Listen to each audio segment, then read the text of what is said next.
Hi ಸ್ನೇಹಿತರೆ, welcome to my new journey channel.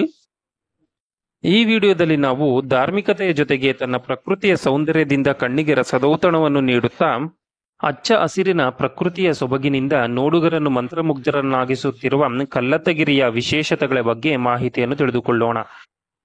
Coffee ನಾಡು ಚಿಕ್ಕಮಗಳೂರು ಜಿಲ್ಲೆಯ ತರೀಕೆರೆ ತಾಲೂಕಿನಲ್ಲಿ ಇರುವ ಕಲ್ಲತ್ತಿಗಿರಿಯು ಬೆಂಗಳೂರಿನಿಂದ 268 ಕಿಲೋಮೀಟರ್, ಶಿವಮೊಗ್ಗದಿಂದ 65 ಕಿಲೋಮೀಟರ್, ತರೀಕೆರೆಯಿಂದ 25 ಕಿಲೋಮೀಟರ್ ದೂರದಲ್ಲಿ ಇದೆ. ನಾವು ಈಗ ತರೀಕೆರೆಯಿಂದ ಕಲ್ಲತ್ತಿಗಿರಿಗೆ ಹೋಗುವ ಮಾರ್ಗದಲ್ಲಿ ಇದ್ದೇವೆ. ತರೀಕೆರೆಯಿಂದ ಕಲ್ಲತ್ತಿಗಿರಿಯು 25 ಕಿಲೋಮೀಟರ್ ದೂರದಲ್ಲಿ ಇದೆ. ತರೀಕೆರೆ ಲಿಂಗದಳ್ಳಿ ಮಾರ್ಗವಾಗಿ ನಾವು ಕಲ್ಲತ್ತಿಗಿರಿಗೆ ಹೋಗುತ್ತಿದ್ದೇವೆ. ಕಲ್ಲತ್ತಿಗಿರಿಗೆ ಹೋಗುವ ಎಂಟ್ರೆನ್ಸ್ನ ಮಾರ್ಗದ ಬಳಿ ವಾಹನಗಳಿಗೆ ಇಂತಿಷ್ಟು ಅಮೌಂಟ್ ಎಂದು ಕಲೆಕ್ಟ್ ಮಾಡುತ್ತಾರೆ. ಒಂದೊಂದು ವಾಹನಕ್ಕೆ ಒಂದೊಂದು ರೀತಿಯಾದ ಅಮೌಂಟ್ ಇರುತ್ತದೆ. ನಾವು ಟೆಂಪೋ ಟ್ರಾವೆಲರ್ ವಾಹನದಲ್ಲಿ ಬಂದಿದ್ದೆವು. ನಮ್ಮ ವಾಹನಕ್ಕೆ 90 ರೂಪಾಯಿಗಳನ್ನು ತೆಗೆದುಕೊಂಡರು. ಸ್ವಂತ ವಾಹನದಲ್ಲಿ ಕಲ್ಲತ್ತಗಿರಿಗೆ ಬರುವಂತವರು ತಮ್ಮ ವಾಹನಗಳನ್ನು ಕಲ್ಲತ್ತಗಿರಿಯಲ್ಲಿ ನಿಲ್ಲಿಸಲು ಉತ್ತಮವಾದ ಪಾರ್ಕಿಂಗ್ ವ್ಯವಸ್ಥೆ ಇದೆ.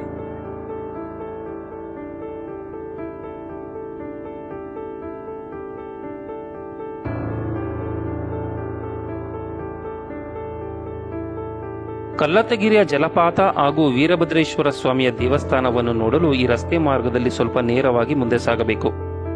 ಕಲ್ಲತ್ತಗಿರಿಯಲ್ಲಿ ಶ್ರೀ ವೀರಭದ್ರೇಶ್ವರ ಸ್ವಾಮಿಯ ದೇವಸ್ಥಾನ ಮತ್ತು ಕಲ್ಲತ್ತಗಿರಿಯ ಜಲಪಾತದ ಜೊತೆಗೆ ಇನ್ನೊಂದು ಪ್ರಮುಖವಾದ ದೇವಾಲಯವಿದೆ. ಬಹಳ ಶಕ್ತಿಯುತವಾದ ದೇವಸ್ಥಾನ ಎಂದೇ ಪ್ರಸಿದ್ಧಿಯನ್ನು ಪಡೆದಿರುವ ಶ್ರೀ ಕಟ್ಟಿನ ಚೌಡೇಶ್ವರಿ ಅಮ್ಮನವರ ದೇವಸ್ಥಾನ. ಈ ಮೆಟ್ಟಿಲ ಮಾರ್ಗದಿಂದ ಸ್ವಲ್ಪ ಕೆಳಗಿಳಿದು ಮುಂದೆ ಸಾಗಿದರೆ ಅಮ್ಮನವರ ದೇವಸ್ಥಾನ ಸಿಗುತ್ತದೆ. ಮೊದಲು ನಾವು ಶ್ರೀ ವೀರಭದ್ರೇಶ್ವರ ಸ್ವಾಮಿಯನ್ನು ದರ್ಶನ ಮಾಡಿಕೊಂಡು ನಂತರ ಚೌಡೇಶ್ವರಿ ಅಮ್ಮನವರನ್ನು ದರ್ಶನ ಮಾಡಿಕೊಳ್ಳೋಣ. ಚಿಕ್ಕಮಗಳೂರಿನ ಕೆಮ್ಮಣ್ಣಗುಂಡಿಯಿಂದ ಸುಮಾರು 10 ಕಿಲೋಮೀಟರ್ ದೂರದಲ್ಲಿ ಇರುವ ಕಲ್ಲತ್ತಿಪುರದಲ್ಲಿ ಇರುವ ಈ ಕಲ್ಲತ್ತಗಿರಿಯು ಸಮುದ್ರ ಮಟ್ಟದಿಂದ 1876 ಮೀಟರ್ ಎತ್ತರದಲ್ಲಿದೆ. ಪ್ರಕೃತಿಯ ಸೌಂದರ್ಯದಿಂದಲೂ ಆಹ್ಲಾದಕರವಾದ ಹವಾಗುಣದಿಂದಲೂ ಕೂಡಿರುವ ಈ ಗಿರಿಶ್ರೇಣಿಯು ತನ್ನ ಹಚ್ಚ ಹಸಿರಿನ ಸೌಂದರ್ಯದಿಂದಾಗಿ ಪ್ರವಾಸಿಗರನ್ನು ಆಕರ್ಷಿಸುವ ಅತ್ಯಂತ ಅದ್ಭುತ ಸ್ಥಳಗಳಲ್ಲಿ ಒಂದಾಗಿದೆ. ತನ್ನ ಪ್ರಕೃತಿ ಸಹಜ ದೃಶ್ಯದಿಂದ ನೋಡುಗರನ್ನು ಮಂತ್ರಮುಗ್ಧರನ್ನಾಗಿಸುತ್ತದೆ. ದಂತಕಥೆಯ ಪ್ರಕಾರ ಕಲ್ಲತ್ತಗಿರಿಯು ಅಗಸ್ತ್ಯ ಮಹಾಮುನಿಗಳ ಯಾತ್ರಾ ಸ್ಥಳವಾಗಿತ್ತು. ಅಗಸ್ತ್ಯ ಮಹಾಮುನಿಗಳು ಕೆಲವು ದಿನಗಳ ಕಾಲ ಇಲ್ಲಿ ನೆಲೆಸಿದ್ದರಂತೆ.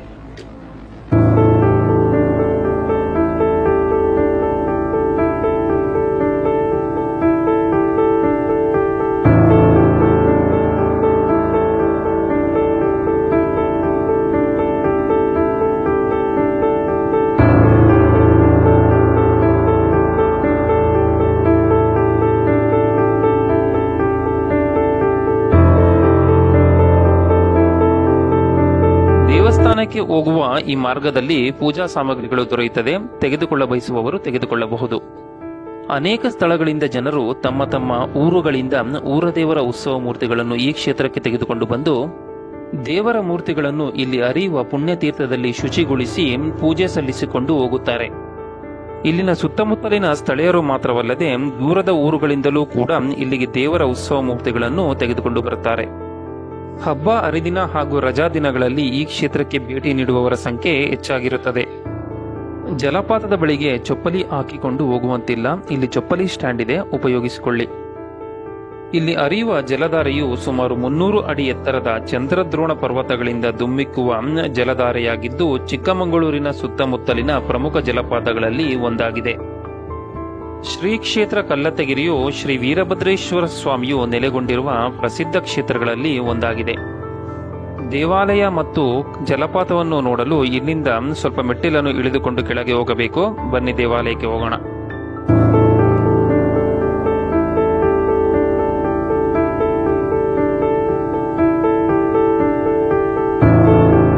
ಜಲಪಾತದಿಂದ ಬರುವ ನೀರು ಅತ್ಯಂತ ಪವಿತ್ರವಾಗಿದ್ದು ಅನೇಕ ಔಷಧಿ ಗುಣಗಳನ್ನು ಹೊಂದಿರುತ್ತದೆ. ಇಲ್ಲಿನ ಜಲಧಾರೆಯಲ್ಲಿ ಪುಣ್ಯಸ್ನಾನವನ್ನು ಮಾಡಿದರೆ ಅನೇಕ ರೋಗಗಳು ಗುಣವಾಗುತ್ತದೆ ಎಂಬುದು ಭಕ್ತರ ನಂಬಿಕೆ. ಈ ಸ್ಥಳದ ಹಚ್ಚ ಹಸಿರಿನ ಸುತ್ತಮುತ್ತಲಿನ ಪ್ರದೇಶಗಳು ಛಾಯಾಗ್ರಾಹಕರಿಗೆ ಒಂದು ವರದಾನವಾಗಿದೆ. ಈ ಸ್ಥಳವು ಸ್ನೇಹಿತರು ಮತ್ತು ಕುಟುಂಬದೊಂದಿಗೆ ಪಿಕ್ನಿಕ್ ಮತ್ತು ವಿಹಾರಕ್ಕೆ ಬರಲು ಉತ್ತಮವಾದ ಸ್ಥಳವಾಗಿದೆ. ವಿಜಯನಗರದ ಅರಸರ ಆಳ್ವಿಕೆಯ ಕಾಲದಲ್ಲಿ ಇಲ್ಲಿನ ಶ್ರೀ ವೀರಭದ್ರೇಶ್ವರ ಸ್ವಾಮಿಯ ದೇವಸ್ಥಾನವನ್ನು ನಿರ್ಮಾಣ ಮಾಡಲಾಗಿದೆ. ಪ್ರತಿ ವರ್ಷ ಏಪ್ರಿಲ್ ಮೇ ತಿಂಗಳಿನಲ್ಲಿ 3 ದಿನಗಳ ಕಾಲ ಶ್ರೀ ವೀರಭದ್ರೇಶ್ವರ ಸ್ವಾಮಿಯ ಜಾತ್ರಾ ಮಹೋತ್ಸವವನ್ನು ನೆರವೇರಿಸಲಾಗುತ್ತದೆ. ಜಲಪಾತದ ಸೌಂದರ್ಯವು ಮನಸ್ಸಿಗೆ ನೆಮ್ಮದಿಯನ್ನು ನೀಡುವುದರ ಜೊತೆಗೆ ಕೆಲಸದ ಒತ್ತಡ ಮತ್ತು ಚಿಂತೆಗಳನ್ನು ದೂರ ಮಾಡುವ ಶಕ್ತಿಯನ್ನು ಹೊಂದಿದೆ. ಕಲ್ಲತ್ತಗಿರಿಯ ಜಲಪಾತವನ್ನು ದೂರದಿಂದ ನೋಡಿದಾಗ ಹಾವಿನಂತೆ ಕಾಣುತ್ತದೆ. ಆದ್ದರಿಂದ ಈ ಜಲಪಾತಕ್ಕೆ ಕಾಳಹಸ್ತಿ ಜಲಪಾತ ಎಂದು ಕೂಡ ಕರೆಯಲಾಗುತ್ತದೆ. ಜಲಪಾತದ ಶುಚಿತ್ವವನ್ನು ಕಾಪಾಡುವ ದೃಷ್ಟಿಯಿಂದ ಪ್ಲಾಸ್ಟಿಕ್, ಬಟ್ಟೆ ಹಾಗೂ ಇನ್ನಿತರ ವಸ್ತುಗಳನ್ನು ಜಲಪಾತದ ಬಳಿ ಹಾಕುವುದನ್ನು ನಿಷೇಧಿಸಲಾಗಿದೆ. ಸುಮಾರು 300 ಅಡಿಗಳ ಎತ್ತರದಿಂದ ಹಂತ ಹಂತವಾಗಿ ಧರೆಗೆ ಧುಮ್ಮಿಕ್ಕುವ ಈ ಜಲಪಾತದ ಮೂಲವು ಎಲ್ಲಿದೆ ಎಂದು ಯಾರಿಗೂ ತಿಳಿದಿಲ್ಲ. ಮಳೆಗಾಲದ ಸಂದರ್ಭದಲ್ಲಿ ಜಲಪಾತದಲ್ಲಿ ಹರಿಯುವ ನೀರು ಹೆಚ್ಚಾದ ಸಂದರ್ಭದಲ್ಲಿ ಜಲಪಾತದ ಬಳಿಗೆ ಪ್ರವಾಸಿಗರು ಬರುವುದನ್ನು ನಿರ್ಬಂಧಿಸಲಾಗುತ್ತದೆ. ಕಲ್ಲತ್ತಗಿರಿಯ ಜಲಪಾತವು ವರ್ಷಪೂರ್ತಿ ಭೇಟಿ ನೀಡಲು ಸೂಕ್ತವಾಗಿದೆ. ಬೇಸಿಗೆಯಲ್ಲಿ ತಾಪಮಾನ ಹೆಚ್ಚಿರುವಾಗ ಭೇಟಿ ನೀಡುವುದು ತುಂಬಾ ಉಲ್ಲಾಸಕರವಾದ ಅನುಭವವನ್ನು ನೀಡುತ್ತದೆ. ಜಲಪಾತದ ಬಳಿ ದತ್ತಾತ್ರೇಯ ಸ್ವಾಮಿ, ಈಶ್ವರ, ಚೆನ್ನಕೇಶವ, ಶಿಲಾಬಾಲಕಿಯರ ಉದ್ಭವ ಮೂರ್ತಿಗಳನ್ನು ಕಾಣಬಹುದು. ಇಲ್ಲಿ ನೀರು ಸದಾ ಹರಿಯುವುದರಿಂದ ದೇವಸ್ಥಾನಕ್ಕೆ ಹೋಗುವ ದಾರಿ ಜಾರುವ ಸಾಧ್ಯತೆ ಇರುತ್ತದೆ. ಜೋಪಾನವಾಗಿ ಹೋಗಬೇಕು. ದುಷ್ಟಶಕ್ತಿಗಳಿಂದ ತೊಂದರೆಯನ್ನು ಅನುಭವಿಸುತ್ತಿರುವವರು ಈ ಕ್ಷೇತ್ರಕ್ಕೆ ಭೇಟಿಯನ್ನು ನೀಡಿ ಅನೇಕ ಗಿಡಮೂಲಿಕೆಗಳ ಶಕ್ತಿಯನ್ನು ಹೊಂದಿರುವ ಈ ಪುಣ್ಯತೀರ್ಥದಲ್ಲಿ ಸ್ನಾನವನ್ನು ಮಾಡಿ ಶ್ರೀ ವೀರಭದ್ರೇಶ್ವರ ಸ್ವಾಮಿಯನ್ನು ದರ್ಶನ ಮಾಡಿಕೊಳ್ಳುವುದರಿಂದ ತಮ್ಮ ತೊಂದರೆಗಳು ದೂರವಾಗುತ್ತದೆ ಎಂಬುದು ಭಕ್ತರ ನಂಬಿಕೆ. ಇಲ್ಲಿನ ವಿಶೇಷವೇನೆಂದರೆ ಇಲ್ಲಿ 2 ಆನೆಗಳ ಮಧ್ಯೆ ಹಾಗೂ ಬ್ರಹ್ಮದೇವರ ಪಾದಕಮಲದಿಂದ ಧರೆಗೆ ನೀರು ಧುಮುಕುವ ಮನೋಹರವಾದ ದೃಶ್ಯ ಇದಾಗಿದೆ.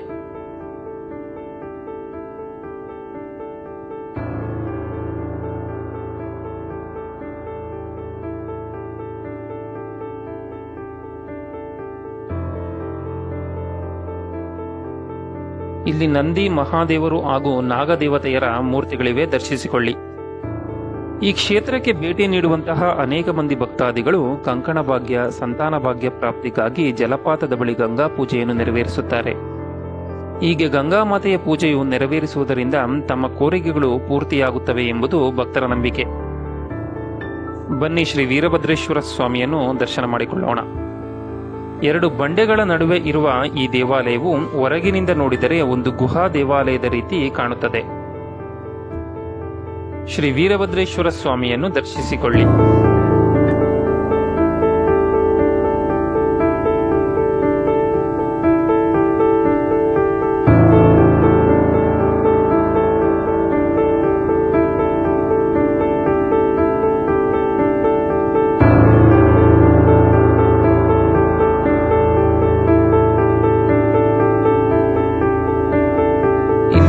ಆಂಜನೇಯ ಸ್ವಾಮಿಯ ಮೂರ್ತಿಯನ್ನು ನೋಡಿ, ಎಷ್ಟು ಅದ್ಭುತವಾಗಿ ಕೆತ್ತನೆಯನ್ನು ಮಾಡಿದ್ದಾರೆ.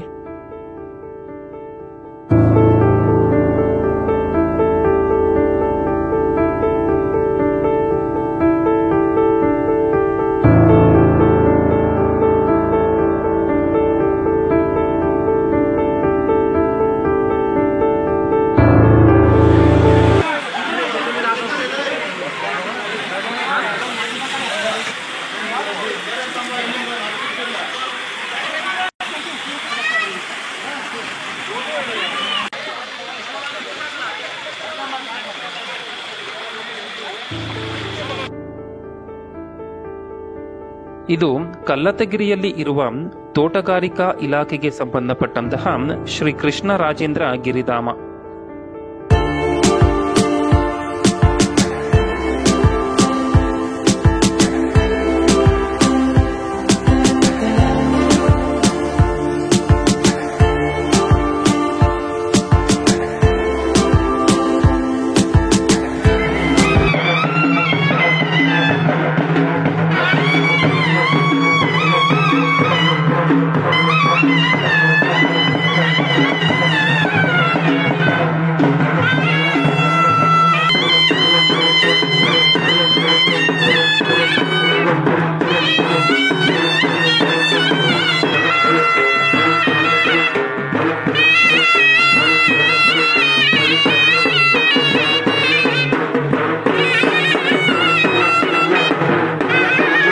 ಶ್ರೀ ವೀರಭದ್ರೇಶ್ವರ ಸ್ವಾಮಿಯವರ ದರ್ಶನವಾಯಿತು. ಈಗ ಶ್ರೀ ಕಟ್ಟಿನ ಚೌಡೇಶ್ವರಿ ಅಮ್ಮನವರನ್ನು ದರ್ಶನ ಮಾಡಿಕೊಳ್ಳೋಣ ಬನ್ನಿ. ಇಲ್ಲಿ ಅಮ್ಮನವರ ತ್ರಿಶೂಲ ಮತ್ತು ಪಾದಗಳಿವೆ, ದರ್ಶಿಸಿಕೊಳ್ಳಿ.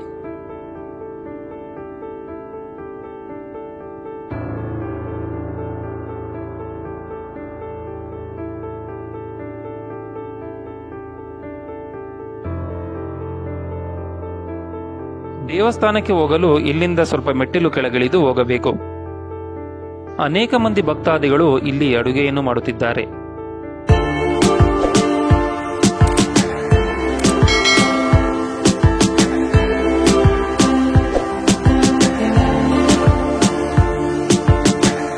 ಶ್ರೀ ಕಟ್ಟಿನ ಚೌಡಮ್ಮನವರ ದೇವಸ್ಥಾನ, ಶ್ರೀ ಕ್ಷೇತ್ರ ಕಲ್ಲತ್ತಗಿರಿ. ಮಂಗಳವಾರ, ಶುಕ್ರವಾರ ಹಾಗೂ ರಜಾ ದಿನಗಳಲ್ಲಿ ಈ ಕ್ಷೇತ್ರಕ್ಕೆ ಹೆಚ್ಚಿನ ಸಂಖ್ಯೆಯಲ್ಲಿ ಭಕ್ತರು ಭೇಟಿ ನೀಡುತ್ತಾರೆ.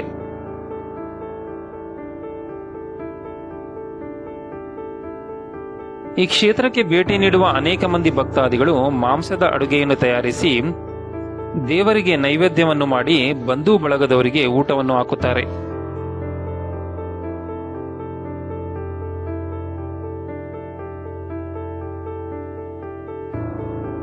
ಇದು ಶ್ರೀ ಭೂತಪ್ಪ ಸ್ವಾಮಿಯವರ ಸನ್ನಿಧಿ. ಸ್ವಾಮಿಯನ್ನು ದರ್ಶಿಸಿಕೊಳ್ಳಿ.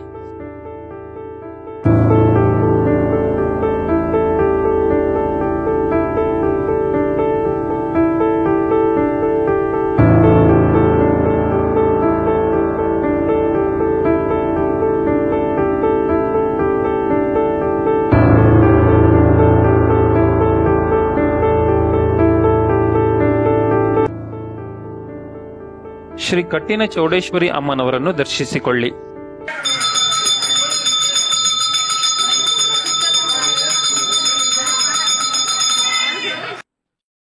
ಭಕ್ತರು ತಾವು ಕೋರಿಕೊಂಡ ಕೋರಿಕೆಗಳು ನೆರವೇರುವುದೋ ಇಲ್ಲವೋ ಎಂದು ಶ್ರೀ ಚೌಡೇಶ್ವರಿ ಅಮ್ಮನವರ ಬಳಿ ಹೂವಿನ ಪ್ರಸಾದವನ್ನು ಕೇಳುತ್ತಾರೆ.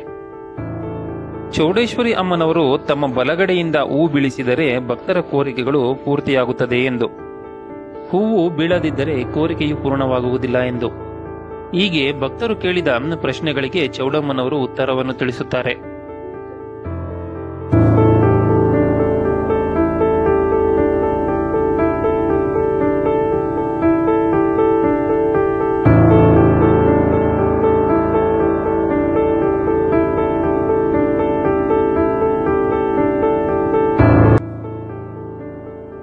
ಭಕ್ತರು ತಾವು ಅಂದುಕೊಂಡ ಕೋರಿಕೆಗಳು ನೆರವೇರಲೆಂದು ತಮ್ಮ ಕೋರಿಕೆಗಳನ್ನು ಒಂದು ಚೀಟಿಯಲ್ಲಿ ಬರೆದು ದೇವಸ್ಥಾನದ ಹಿಂಬದಿಯಲ್ಲಿ ಇರುವ ಈ ಮರಕ್ಕೆ ಕಟ್ಟುತ್ತಾರೆ.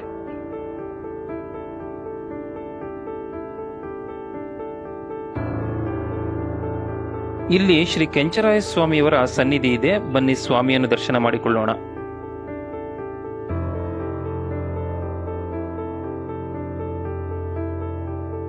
ಶ್ರೀ ಕೆಂಚರಾಯ ಸ್ವಾಮಿಯನ್ನು ದರ್ಶಿಸಿಕೊಳ್ಳಿ.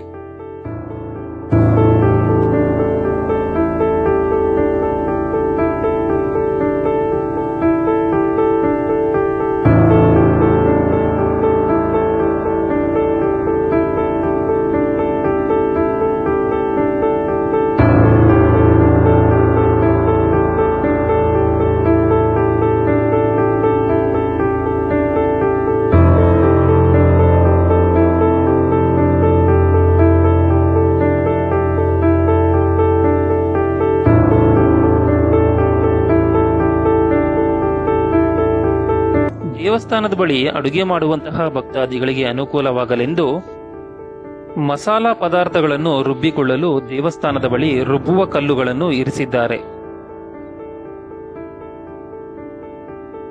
ಈ ದೇವಸ್ಥಾನಕ್ಕೆ ಬರುವಂತಹ ಭಕ್ತಾದಿಗಳಲ್ಲಿ ಇರುವ ಮತ್ತೊಂದು ನಂಬಿಕೆ ಎಂದರೆ, ತಾವು ಅಂದುಕೊಂಡ ಕೋರಿಕೆಗಳು ನೆರವೇರುವಂತೆ ದೇವಸ್ಥಾನದ ಸುತ್ತಲೂ ಇರುವಂತಹ ಇಂತಹ ಕಪ್ಪು ಕಲ್ಲಿನ ಶಿಲ್ಪವೊಂದರ ಮೇಲೆ 1 ಅಥವಾ 2 ರೂಪಾಯಿಯ ನಾಣ್ಯವನ್ನು ಇದರ ಮೇಲೆ ಇರಿಸಿ ದೇವಸ್ಥಾನದ ಸುತ್ತಲೂ 3 ಪ್ರದಕ್ಷಿಣೆಯನ್ನು ಹಾಕುತ್ತಾರೆ. ಈ ಕಾಯಿನ್ 3 ಪ್ರದಕ್ಷಿಣೆ ಆಗುವವರೆಗೂ ಬಿದ್ದು ಹೋಗದೆ ಹಾಗೆ ನಿಂತಿದ್ದರೆ ತಾವು ಅಂದುಕೊಂಡ ಕೋರಿಕೆಗಳು ಬೇಗನೆ ನೆರವೇರುತ್ತದೆ ಎಂಬುದು ಭಕ್ತರ ನಂಬಿಕೆ. 3 ಪ್ರದಕ್ಷಿಣೆ ಮುಗಿದ ನಂತರ ದೇವರಿಗೆ ನಮಸ್ಕರಿಸಿ ಈ ಕಾಯಿನ್ ಅನ್ನು ದೇವರ ಉಂಡೆಯಲ್ಲಿ ಹಾಕುತ್ತಾರೆ. ದೇವಸ್ಥಾನದ ಸುತ್ತಲೂ ಇರುವ ಯಾವುದಾದರೂ ಒಂದು ಕಪ್ಪು ಕಲ್ಲಿನ ಶಿಲೆಯ ಮೇಲೆ ಕಾಯಿನ್ ಅನ್ನು ಇರಿಸಿದರೆ ಸಾಕು ಎಂದು ಇಲ್ಲಿನ ಭಕ್ತರು ನಮಗೆ ತಿಳಿಸಿದರು.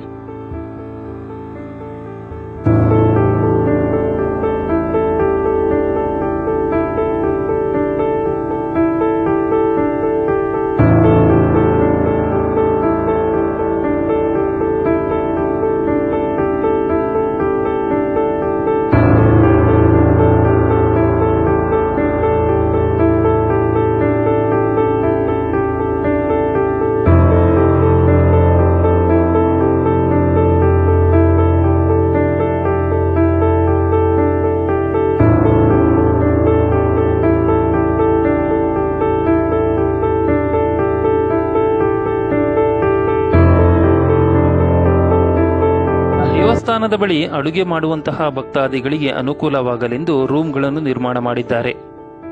ಸಣ್ಣ ರೂಮಿಗೆ 300 ರೂಪಾಯಿ, ಇನ್ನೂ ಸ್ವಲ್ಪ ದೊಡ್ಡ ರೂಮ್ ಆದರೆ 500ರಿಂದ 1500 ರೂಪಾಯಿಗಳವರೆಗೆ ತೆಗೆದುಕೊಳ್ಳುತ್ತಾರೆ. ಭಕ್ತರು ಪಾತ್ರೆ ಹಾಗೂ ಇತರ ಸಾಮಗ್ರಿಗಳನ್ನು ತಮ್ಮ ಮನೆಗಳಿಂದ ತರುತ್ತಾರೆ. ಇಲ್ಲಿಯೂ ಕೂಡ ಅಡುಗೆ ಮಾಡಲು ಬೇಕಾದಂತಹ ಪಾತ್ರೆ, ಗ್ಯಾಸ್, ಒಲೆ ಹಾಗೂ ಇತ್ಯಾದಿ ಸಾಮಗ್ರಿಗಳು ದೊರೆಯುತ್ತದೆ.